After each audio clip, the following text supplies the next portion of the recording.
और निगरान वज़ीर आज़म लगाना किसने है? शहबाज शरीफ ने और राजा रियाज ने।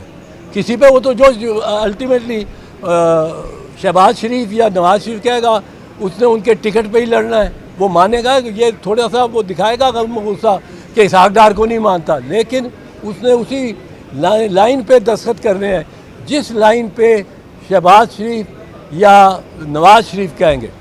तो ये तो मिली भगत होगी, इससे कोई फ़ायदा नहीं होगा मुल्क का, कौम का, कि जो पर्पज़ है कि लीडर ऑफ द अपोजिशन और लीडर ऑफ द हाउस के दरमियान एक हम आहंगी हो और एक सोच के तहत वो एक आदमी को मुंतखब करें, नामज़द करें जो कि कतई तौर पे गैर जानिबदार हो। यहाँ अब ये निगरान ला रहे हैं जानिबदार, और उन निगरानों को ये पंजाब और खैबर की तरह उनकी मियाद लामतनाही इनडेफिनेट। अब पंजाब का किसको पता है कब ये बैठे। और ये जो चीफ इलेक्शन कमीशन है इसने उन निगरानों को नाजायज़ तौर पे मौका दिया हुआ है 90 दिन से बाद कब्जा रखने के। He should have said go home. He has to conduct elections in accordance with law and the constitution and fair and free election.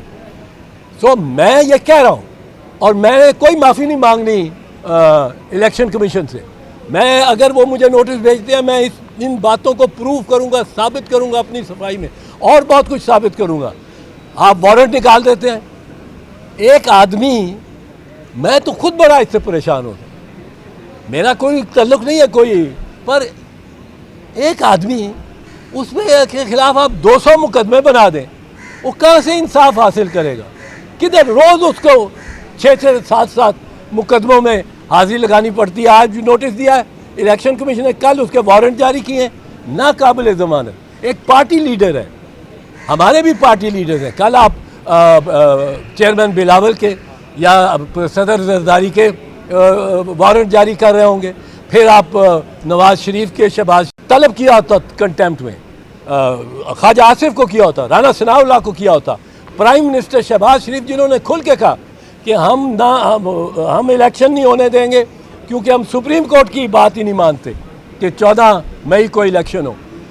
ये इस इलेक्शन कमिश्नर ने जाके वहाँ सुप्रीम कोर्ट को कहा जी मैं पहले कहा कि मैं इलेक्शन करा लूँगा 30 अप्रैल तक, फिर इशारा मिला तो जाके कहा मैं नहीं करा सकता इलेक्शन, और ये मानते नहीं हैं। इलेक्शन कमिश्नर और आईजी पंजाब ये दो बंदे हैं जो इस उलझनों से जो सब के जहनों में है पाकिस्तानियों के, इलेक्शन होंगे नहीं होंगे, निगरान कौन होगा, निगरान कौन नहीं होगा, क्या फेयर एंड फ्री इलेक्शन होंगे, ये सब इलेक्शन कमिश्नर राजा साहब की ज़िम्मे आता है। और मैं पहले कह रहा हूँ मैं डिफेंड करूँगा अपने आप को, I will seek my right to defend.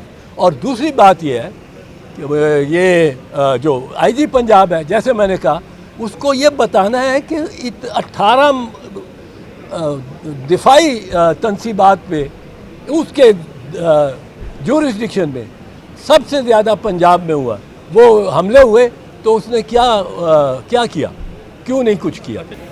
Election commissioner का खुद जो अपना रवैया है ना, और मैं ये कह रहा हूँ डिलिबरेटली कह रहा हूँ, वो तौहीन आमेज़ है। इस तरह का इलेक्शन कमिश्नर देखा ही नहीं कि उसको फाइनेंस मिनिस्टर कह दे कि मेरे पास पैसे नहीं हैं, या वो उसको डिफेंस मिनिस्टर कह दे मैं फ़ौज नहीं दे सकता, या उसको इंटीरियर मिनिस्टर कह दे मैं रेंजर्स नहीं दे सकता, और वो चुप करके बैठा रहा। उसकी ड्यूटी है इलेक्शन 90 दिन के अंदर कराने, और ये सारा 2 आदमियों से सूरत हाल बिगड़ी है, और 2 आदमी कुंजी हैं ये बिगड़ी हुई सूरत हाल को दुरुस्त करने की और असल मामले तक पहुँचने। एक है चीफ इलेक्शन कमिश्नर, क्यों उसने 90 दिन के अंदर ये इलेक्शन सूबाई हुकूमत के नहीं कराए, पंजाब के और खैबर के। और दूसरा है आईजी पंजाब, उस पर भी मैं आऊँगा। वो है कुंजी 9 मई की चाबी खुल जाती है अगर आप उससे पूछ रहे हैं, वो बता दे, सच बता दे कि क्या किसने उसको रोका, वो खुद क्यों, वरना वो खुद जिम्मेदार है, खुद अपनी फ़राइज़ की अंजामदही में बिल्कुल एक नाकारा नज़र आना, जल रहे 18 मकामात पे फौजी तनसीबात जल रही हैं। आपने क्या हर एक एसपी को कहा हुआ है कि नहीं जाना उनके करीब? वो एसपी अगर देखता, अगर उसको इंस्ट्रक्शन ना होती तो 18 मकामात में से कम 10 मकामात पे तो पुलिस पहुंची होती, एसपी पहुंचा होता कि ये क्यों ये कर रहा है। पर ये आईजी ने, ये आईजी पंजाब वो बता सकता है कि ये किसने किया। दूसरा, अब चीफ इलेक्शन कमीशनर करें। साहब, आप पे इल्ज़ाम है कि जस्टिस तारक के साथ जस्टिस तारक ने ये इल्ज़ाम आयद किया कि चीफ जस्टिस से मुलाकात के बाद पूरी बात आपका केस फिक्स हो गया, तो इसको क्या कहें? यार ये बड़ी ज़्यादती है और जस्टिस तारिक की जानिब से बहुत ज़्यादती है, क्योंकि मिसरीड किया। और उन्होंने मुझे जहाँ मैं जाता हूँ लोग कहते हैं आपने अगले दिन केस लगवा लिया, आपने इन्फ्लुएंस किया चीफ जस्टिस को। चीफ जस्टिस इन्फ्लुएंस होने वाला नहीं है, पहली बात। दूसरी बात यह है कि ये बिल्कुल गलत है तारिक साहब की बात कि जी अगले दिन केस लग गया।